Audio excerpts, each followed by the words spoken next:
Shaun of the Dead and Scott Pilgrim vs. the World director Edgar Wright is back with Baby Driver. Does he deliver? You're damn right he does.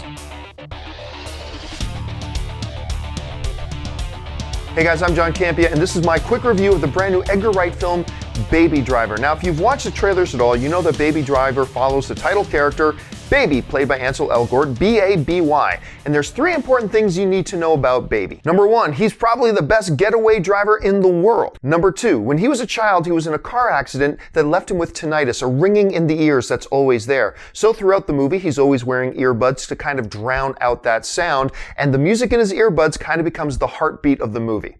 Number 3, he's got a heart of gold, that kid. Now I'm going to tell you right off the bat, I loved this movie from start to finish. It's definitely got that Edgar Wright DNA in it that just makes it really special, fun, and entertaining all at the same time. The movie follows Baby, who is the getaway driver for crime boss Kevin Spacey. Now, Kevin Spacey is also surrounded by a collection of other very colorful figures, if you will, played by Jon Hamm, Jamie Foxx, and of course in the movie there as well as Lily James. Lily James. And if you don't blink, you'll even see the Punisher himself, Jon Bernthal, for all three and a half seconds that he's in the movie. Now, this good-hearted kid, Baby, has found himself indebted to the crime boss, Kevin Spacey, and is working off his debt by conducting getaway drives and a bunch of heists and bank robberies and such. But deep down, all Baby really wants to do is to get out of the life of crime, get away from the crime boss, and run off with Lily James.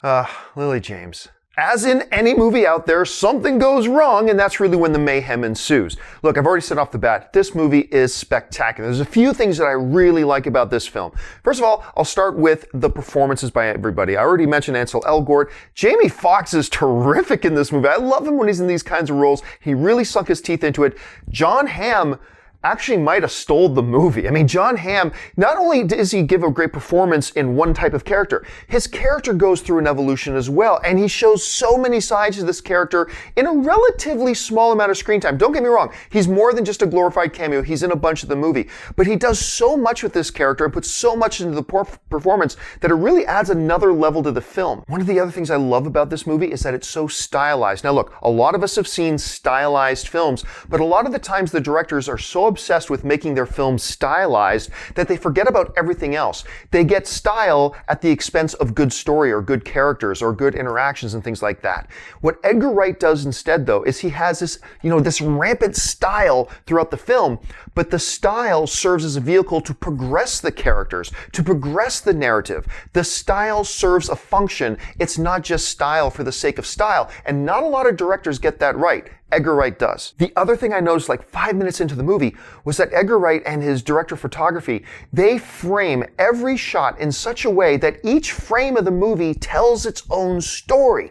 Like, shots aren't just picked to kind of just kill time. Like, it felt like every shot in the movie, if you took a freeze frame, that frame told a story. A great example of this is this one elevator scene where you see all these main characters in there, and if you just look at this one frame, you kind of get a sense for each one of the characters. You kind of get a sense about what each one of these characters are about. The frames itself, the picture tells the story. And the car chases, the car stuff in this movie, honestly, is some of the best car chase stuff I've seen in years. It reminded me a lot of that one Robert De Niro film, I think it was Robert De Niro in Ronin, because there was some incredible car stuff in that. It reminded me a lot of that, only it took it to another level. It was so impressive.